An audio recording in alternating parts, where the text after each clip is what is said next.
Ridley Kane Chronicles, Book Number 1, Elemental Thief. Written by Rachel Morgan. Narrated by Arielle Delisle. Chapter 1. The dark afternoon sky crackled with magic as Ridley Kane crept across the penthouse apartment she was about to rob.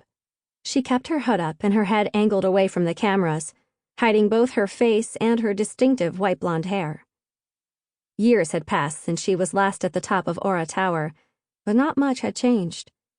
The open-plan space with its high ceilings and gleaming surfaces was still decorated with uncomfortable-looking furniture, exotic art, and the Davenports' private collection of ancient artifacts. That last bit was where Ridley's interest lay, so she was relieved to see the Davenports hadn't grown tired of showing off their most priceless possessions. She tiptoed past glass cases containing centuries-old urns, hand-painted beads, and items fashioned from rusted metal and carved bone. It was a wonder no one had robbed this collection before, especially since the items were now infinitely more valuable than they'd been before the cataclysm destroyed most of the world's history.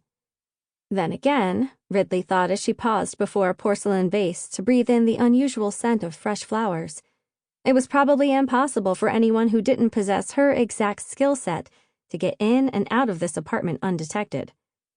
No doubt the richest family in Luminous City thought they were untouchable way up here on the 200th floor.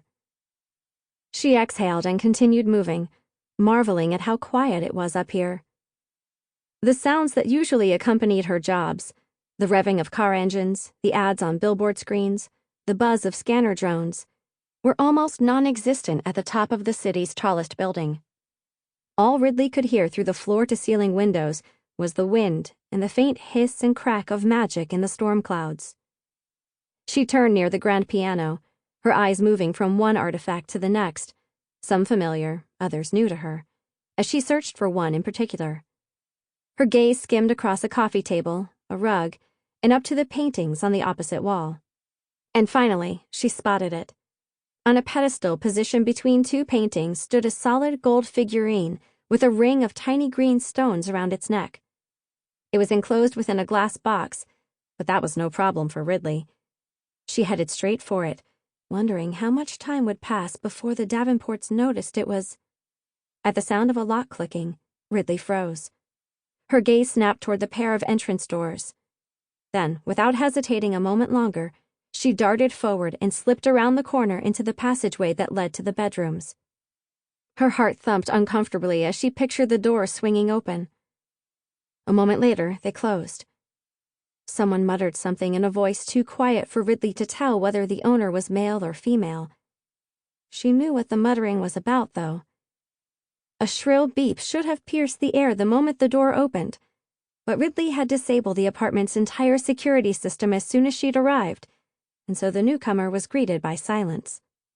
The staccato click of heels against the polished floor met Ridley's ears. So it wasn't Mr. Davenport who was home, and it wasn't the Davenport's son. Not that Ridley would ever have expected Archer Davenport to walk in. He'd left Luminous City more than a year ago and hadn't been back since. That left... "Mom, you forgot the alarm again," a voice groaned. Delisle Davenport. She wasn't supposed to be home yet. Ridley was almost certain she had a dance class on Thursday afternoons. "Well, I just got home, and it wasn't on," Lila continued, presumably speaking into her comm screen. "And neither is the smart home system, it would seem. Probably needs an update." Ridley heard a tap and a beep, and then, "Good evening, Delisle," a feminine voice purred. "There we go," Lila muttered as Ridley smirked. She'd disabled the home automation system along with the security. The last thing she needed when attempting a heist was a robotic voice greeting her and offering her a drink or asking what music she wanted to listen to. "What can I get for you this—" "Nothing, thanks," Lila snapped in a loud voice. "Yes, I know it isn't 6 yet," she continued in a quieter tone, the clean click of her heels moving toward the other side of the living area. "Irina wasn't feeling well, so she ended the lesson early." Ridley tilted her head to the side until she could see Lila. Sample complete. Ready to continue?